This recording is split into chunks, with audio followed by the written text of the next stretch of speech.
Giit ni Supreme Court Senior Associate Justice Antonio Carpio, mali ang pahayag ng Department of Finance na walang record ang Pilipinas na hindi nakabayad ng utang sa ibang bansa. Dati na raw kasing nagdeklara ang Pilipinas ng moratorium sa pagbabayad ng utang.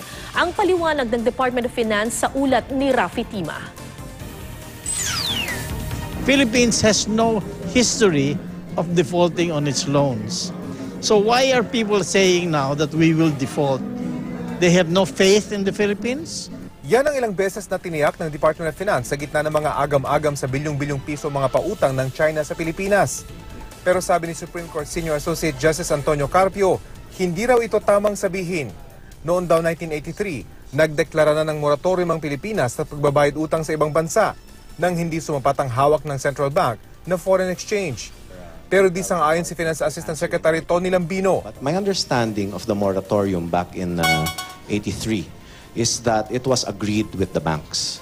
So since there was agreement and it was not a unilateral decision, the view is that it was really not a default. Ang nangyari, nagkaroon yata ng adjusted repayment schedule.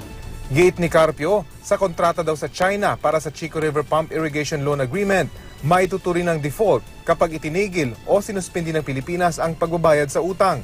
At pag nangyari ito, pwede umanong kamkami ng China ang mga patrimonial asset ng Pilipinas. Kasama na ang mga lugar na maraming langis at natural gas sa West Philippine Sea, tulad ng Recto Bank. Sa datos ng Department of Energy, posibleng meron doong 165 milyon na bariles ng langis at 10.5 trillion cubic meters ng natural gas.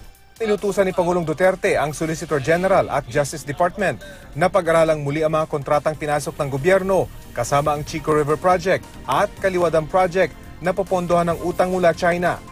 Ayon kay Presidential Spokesman Salvador Panelo, layo nitong alamin kung may mga kondisyon kung saan agrabyado ang mga Pilipino o di kaya ilabag sa saligang batas. Pero kumpiyansa daw ang palasyo na papasa ang mga kontratang ito. With respect to Chico and Kaliwa, it has passed through many agencies, Commission on Audit, Department of Finance.